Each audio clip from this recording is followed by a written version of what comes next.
ప్రభునామములో మీరందరికీ వందనాలు. మహాపరిశుద్ధుడా, ఘనమైన తండ్రి, నీ నామముకి వెళ్ళలేని స్తుతులు తండ్రి. గత సంవత్సరము గుడ్ ఫ్రైడే నుంచి ఈ 2026 సంవత్సరము ఏప్రిల్ నెల 3వ తారీఖు గుడ్ ఫ్రైడే వరకు మమ్మల్ని కాచి కాపాడిన విధానాన్ని బట్టి మీకే స్తుతులు, స్తోత్రం దేవా.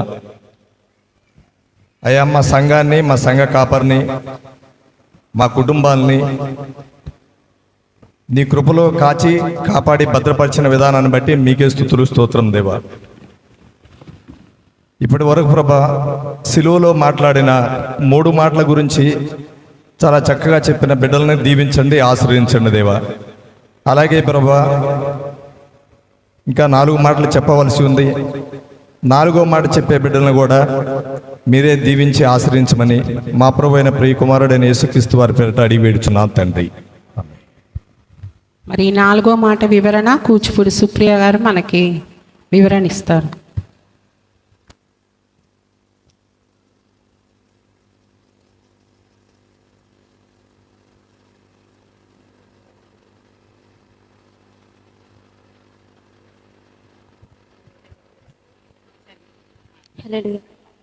హల్లెలూయా. సమయం ఇచ్చిన పాస్టర్ గారికి నా వందనాలు. కూడి వచ్చిన మీ అందరికీ నా వందనాలు. హల్లెలూయా. నేను చెప్పబోయే మాట 4వ మాట. మత్తయి 27:46. ఇంచుమించు 3 గంటలప్పుడు యేసు ఏలీ ఏలీ లామా సబక్తా అని బిగ్గరగా కేక వేసెను. ఆ మాటకి నా దేవా నా దేవా నన్నెందుకు చేయి విడిచితివి అని అర్థము. ఇక్కడ మనం చూసినట్లయితే యేసయ్య ఇక్కడ 33.5 సంవత్సరాలు ఈ భూమి మీద సంచరించారు. అప్పుడు యేసయ్యకి సిలువేసే కొన్ని క్షణాల ముందు పేతురు గారికి చెప్పారు, నువ్వు అబద్ధం ఆడతావు, నా గురించి బొంకుతావు అని చెప్పినా కూడా, ఆయన ముందే చెప్పినా కూడా ఆయన అక్కడ బాధపడలేదు యేసయ్య. యూదా ఇస్కరియోతు యేసయ్యని 30 వెండి నాణాలకి అమ్మివేసినా కూడా దేవుడు అక్కడ ఏం మాట మాట్లాడలేదు, బాధపడలేదు. కానీ కుమారుడికి తండ్రికి వచ్చిన చిన్న గ్యాప్ దేవుడు తట్టుకోలేకపోయాడు యేసయ్య. అక్కడ వెంటనే నా దేవా నన్ను ఎందుకు చేయి విడిచితివి అని వెంటనే మాట మాట్లాడాడు. అంటే ఇక్కడ యేసయ్యని సిలువేసే టైంలో ఎన్ని కొరడా దెబ్బలు కొట్టినా, ఎన్ని గుద్దులు గుద్దినా, ఎన్ని మాటలన్నా, ఎంత హింసించినా, ఎన్ని అవమానాలు జరిగినా కూడా ఆయన దేన్ని నోరు మెదపడలేదు, ఎవరికి ఏం చెప్పలేదు.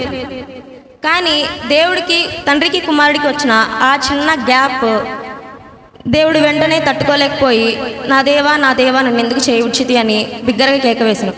మనం చూసినట్లయితే ఒక చిన్న ఫ్యామిలీ ఒక తిరునాళ్ళకి వెళ్ళారనుకుందాం. అక్కడ ఒక 5 years బాబు వాళ్ళ అమ్మ దగ్గర నుంచి తప్పిపోయాడు. వాడు ఎంత ఏడుస్తాడు, అమ్మా నా దగ్గర నుంచి ఎందుకు వెళ్ళిపోయావు, నేను తప్పిపోయాను అనేసి.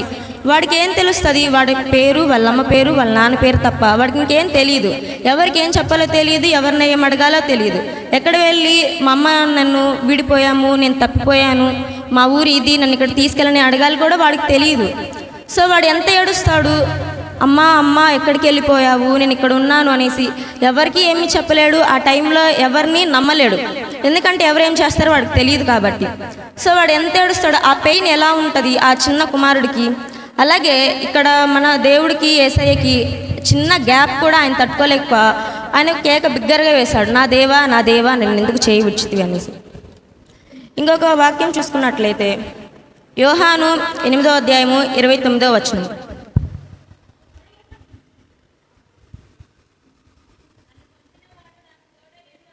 నన్ను పంపినవాడు నాకు తోడై ఉన్నాడు, ఆయనకి ఇష్టమైన కార్యము నేను ఎల్లప్పుడూ చేయుదును గనుక ఆయన నన్ను ఒంటరిగా విడిచిపెట్టలేదని చెప్పాను. ఇక్కడ మనం చూసినట్లయితే యేసయ్య ఇక్కడ 3.5 సంవత్సరాలు పరిచయం చేశారు. ఎంతోమందికి అద్భుత కార్యాలు చేశారు. కళ్ళు లేని వారికి కళ్ళు ఇచ్చారు, గుడ్డి వారికి, చెవిటి వారికి, ఇంకా రోగిష్లు ఎంతోమందిని స్వస్థపరిచాడు ఆయన. రక్తస్రావ్యం కలిగిన వారికి ఎంతోమందికి స్వస్థతనిచ్చారు. అంటే దేవుడు పరిచర్య ఇక్కడ యేసయ్య చేశాడు ఈ భూమి మీద 3.5 సంవత్సరాలు. అప్పుడు దేవుడు మన యేసయ్యకి తోడై ఉన్నాడు. కానీ ఆ సిలువ వేసిన కొద్ది క్షణాల్లో దేవుడు యేసయ్యని ఎందుకు చేయి విడిచాడంటారు? సో ఆయన నాకు తోడై ఉన్నాడని ఆయనే చెప్తున్నాడు. ఇక్కడ మనం చూసినట్లయితే మా నాన్నకి నేనంతే చాలా ఇష్టం. సో నేను ఏదైనా చిన్న తప్పు చేసినా ఆయన వెనకేసుకొస్తాడు. నేను ఏదైనా దొంగతనం చేసినా అనుకున్నాం, ఆయన వెనకేసుకొస్తాడు, నా కూతురు ఏం చేయలేదు, నా కూతురు ఏం చేయలేదు అని చెప్పుకుంటాడు. కానీ మన తండ్రి అయిన దేవుడికి అది తెలుసు, అది దొంగతనం అంటే అది పాపంతో కూడిందనేసి. ఆయన అక్కడే వెంటనే చెప్తాడు, ఇది పాపము, నువ్వు దీని జోలికి వెళ్ళకు అనేసి. దేవుడు చెప్పింది ఏమంటే, ఏదైనా పాపం చేస్తే ఆ పాపాన్ని క్షమిస్తాను కానీ ఆ పాపాన్ని క్షమించను. సో ఆ పాపాన్ని క్షమిస్తాడు కానీ ఆ పాపాన్ని క్షమించకుండా వాళ్ళకి ఆ శిక్ష అనేది వాళ్ళకి వెంటనే ఉంటుంది. దేవుడికి అది నచ్చలేదు. మన పాపం మొత్తం యేసయ్య తన మీద వేసుకొని సిలువలో అక్కడ ఆయన మరణించాడు కాబట్టి ఆ చిన్న గ్యాప్ వచ్చింది.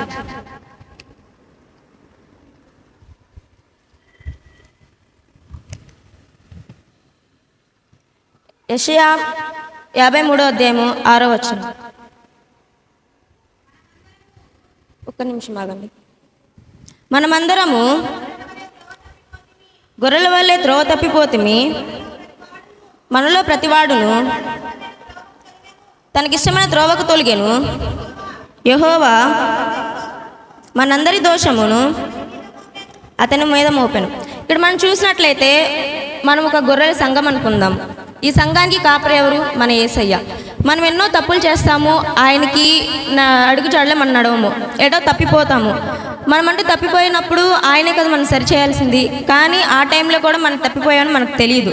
ఆయనకి మనకున్న ఎడబాటు కూడా మనం చూడము. ఒకవేళ తెలిసినా కూడా మనం దాన్ని పట్టించుకోము. ఎందుకంటే మన యేసయ్య కదా మంచోడు. పాపం చేసి కుసేపుండాకు వెళ్ళి దేవా నా దేవా అని కన్నీరు కారిస్తే ఆయన వెంటనే కరిగిపోయి మనకి శిక్ష అనేది తప్పిస్తాడు, మనతో మాట్లాడతాడు, మనతో ఉంటాడని మనం ఎంతో అనుకుంటాము. ఆ పాపం చేసినా కూడా అది పాపం మనం ఎప్పటికీ ఒప్పుకోము. అంటే తెలివిగా ఉంటాము, తెలివిగా ప్రార్థన కూడా చేస్తాం. దేవా ఈ రోజంతా మీరు నాతో మాట్లాడారు, ఏదన్నా తప్పు చేసి ఉంటే నన్ను క్షమించండి. అంటే మనం తప్పు చేస్తాం మనకు తెలుసు, కానీ మనం దాన్ని ఒప్పుకోము. ఒకవేళ చేసుంటే అంటే అది తప్పని మనకు తెలిసినా కూడా అతి తెలివి మనకి, అంటే దాన్ని ఒప్పుకోము మనం ఎప్పుడు. మనకి ప్రార్థన ఏం చేసుకోవాలంటే, మా అమ్మగారు చేసే ప్రార్థన నేను వింటూ ఉంటాను. మా నాన్న బాప్తిసం తీసుకొని పడిపోయాడు, అది అందరికీ తెలిసింది. అప్పుడు మా అమ్మ ప్రేయర్ చేసేది ఏమంటే, నా దేవా నా భర్త బాప్తిసం తీసుకున్నారు, మీరు తన చేయి పట్టుకున్నారు, తను మీ చేయి పట్టుకున్నాడు, తను వదిలేశాడు. ఇప్పుడు మీరు తన చేయి పట్టుకోండి, తను ఎప్పటికీ వదలడు, మీరు ఎప్పటికీ వదలడని ఆ ప్రేయర్ చేసేవాళ్ళు. అది చూసి నేను నేర్చుకున్నాను, దేవా నా చేయి మీరు పట్టుకోండి. ఎప్పుడైనా నేను విడిపోవచ్చు, ఎప్పుడైనా ఏ పరిస్థితి అయినా నేను దాన్ని తొలగవచ్చు. ఎందుకంటే మానవ హృదయాలు ఎప్పుడు ఆ మనసు ఎటు వెళ్తుందో మనకు తెలియదు, ఎప్పుడు పడిపోతామో మనకు తెలియదు. సిచ్యువేషన్ బట్టి మనం మారిపోతాము. మనకి ఏదైనా అక్కడ కష్టం ఉంటే వెంటనే వాళ్ళకి తగ్గట్టు మాట్లాడతాం, ఇటువైపు వేరే వాళ్ళు మనకు మాట్లాడితే వాళ్ళకి తగ్గట్టు మాట్లాడతాం. సో సిచ్యువేషన్ బట్టి మనం మారుతాం. కానీ దేవుడికి ప్రేయర్ చేయాల్సింది ఏమంటే, నా చేయి మీరు పట్టుకోండి. ఆ టైము ఏ సమయమైనా సరే మీరు నాతో ఉండండి, ఎందుకంటే మీరు ఎప్పటికీ విడవడు. ఎందుకంటే మనం పరిశుద్ధంగా ఉండాలి. పాపం అనేది ఆయనకి నచ్చదు. మన పాపంలో యేసుక్రీస్తు తను మోసారు కాబట్టి తండ్రి కుమారుడిని ఆ చిన్న గ్యాప్, ఆ చిన్న సిలువేసే టైంలో వాళ్ళిద్దరికి ఎడబాటు వచ్చింది. దేవుడు చేయి విడిచాడు. ఎందుకంటే మన ప్రభు అయిన దేవుడు పరిశుద్ధుడు. ఎప్పటికీ ఆయనకి పాపం అనేది నచ్చదు. ఆయన పాపం చేసిన వారిని పాపం క్షమిస్తాడు కానీ ఆ పాపని ఎప్పటికీ క్షమించడు. మనమందరి దోషములు మన యేసుక్రీస్తు తనే మోసాడు కాబట్టి మనం ఇప్పుడు ఇంత హ్యాపీగా గుడ్ ఫ్రైడే జరుపుకుంటున్నాము, ఈ రోజులో ఇలా ఉన్నామంటే ఒకటే కారణం, మన ప్రభు అయిన యేసుక్రీస్తు మన పాపాలని మోసారు. యేసుక్రీస్తు ఉన్న టైంలో ఇప్పుడు ఈ టైంలో ఒకటే మారింది, జస్ట్ టెక్నాలజీ మారింది అంతే. అప్పుడు అదే పాపం, ఇప్పుడు అదే పాపం. అప్పుడున్న పాపం కన్నా ఇప్పుడు ఇంకా ఘోరమైన పాపాలు ఎన్నో జరుగుతున్నాయి. ఈ లోకంలో మనము ఎంతో ప్రయాసపడతాం. నా స్నేహితులు నాతో ఉండాలి, నా బంధువులు నాతో ఉండాలి, మా ఫ్రెండ్స్ నేను మాట్లాడుకోవట్లేదు.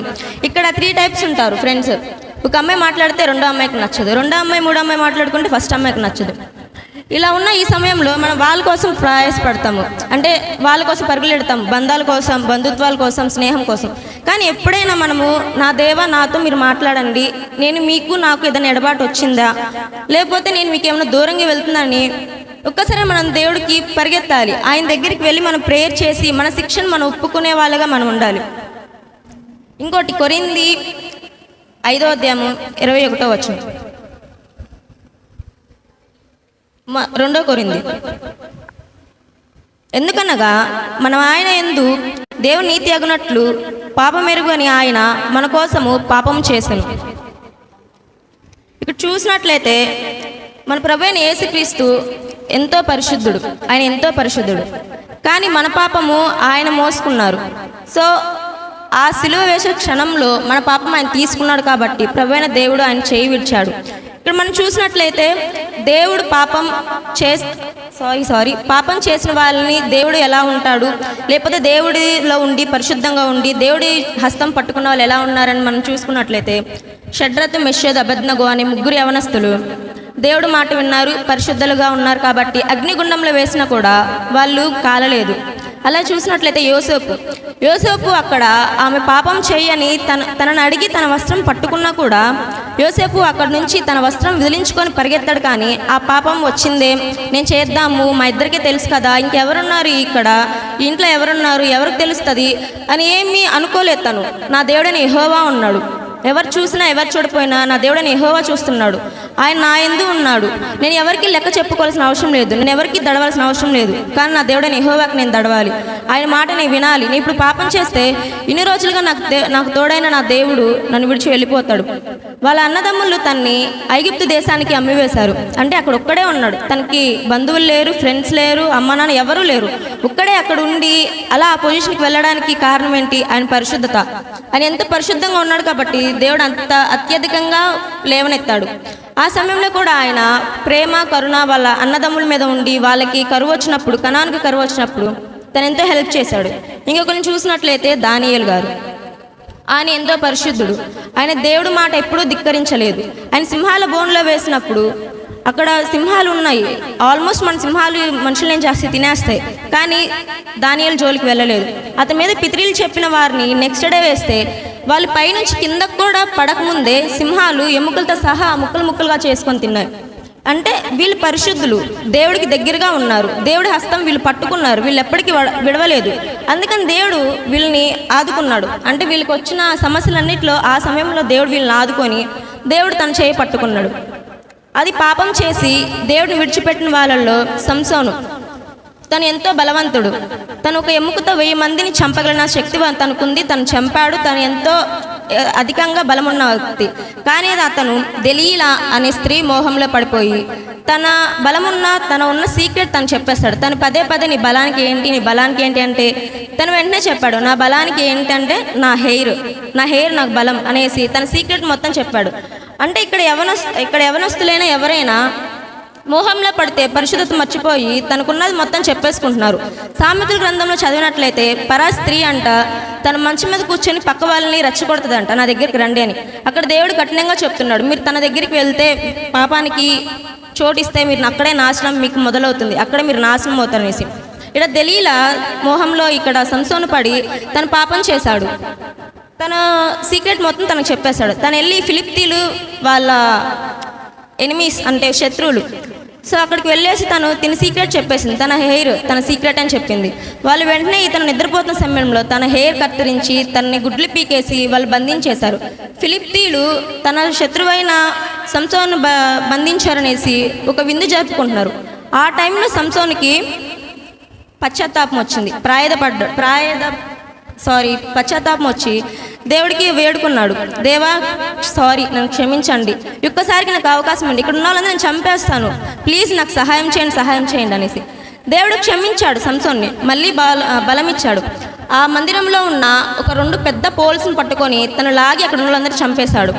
అంటే తన జీవితకాలం చంపిన వాళ్ళ సంఖ్య కన్నా ఆ ఒక్కరోజు తను చంపిన సంఖ్య ఎక్కువ ఉంది. సో దేవుడు క్షమించాడు తన్ని, కానీ ఆ పాపానికి శిక్ష వేశాడు. అంటే అక్కడే తను కూడా చనిపోయాడు, వేరే వాళ్ళని కూడా తను చంపేశాడు. ఇప్పుడు మనం చూసినట్లయితే మనం పాపం చేసే ముందు ఒకసారి మన దేవుడు మనకు గుర్తుకు రావాలి. ఇంకోటి ఏమంటే ఫర్ ఎగ్జాంపుల్ దేవుడు ప్రేమకి మన ప్రేమకి చిన్న డిఫరెన్స్ చెప్తాను. మా నాన్న నేను కలిసి కొండెక్కుతున్నాం, మా నాన్న జారిపోయారు, నేను తన చేయి పట్టుకున్నాను అనుకుంటే మా నాన్న వెయిట్కి నా వెయిట్కి 50% నేను ఆల్మోస్ట్ ట్రై చేస్తా, పైకి లాగాలి, చేయాలి, చెందాలి అనేసి. లేకపోతే 60 లేదా 75% ఆల్మోస్ట్ ట్రై చేస్తా.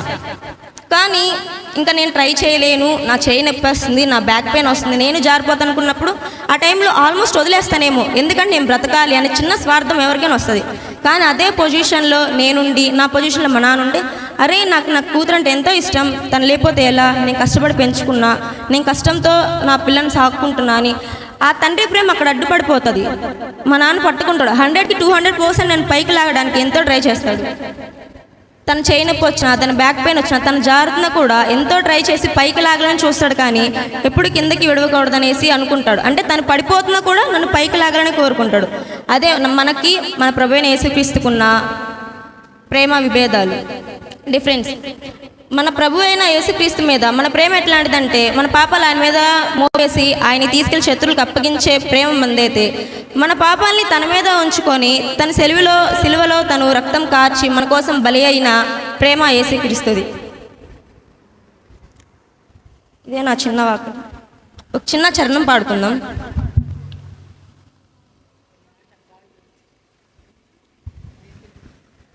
వెనుక నుండి తన్నింది ఒకరు, తన ముందు నిలచి నవ్వింది మరి ఒకరు. వెనుక నుండి తన్నింది ఒకరు, తన ముందు నిలచి నవ్వింది మరి ఒకరు. గేలి చేసినారు, పరిహాసమాడినారు, గేలి చేసినారు, పరిహాసమాడినారు. నోరు తెరువలేదాయ ప్రేమ, బదులు పలుకలేదాయ ప్రేమ. నోరు తెరువలేదాయ ప్రేమ, బదులు పలుకలేదాయ ప్రేమ. ఇది ఎవరి కోసము? ఈ జనుల కోసమే, ఈ జగతి కోసమే, ఈ జనుల కోసమే, ఈ జగతి కోసమే. సిలువలో సాగి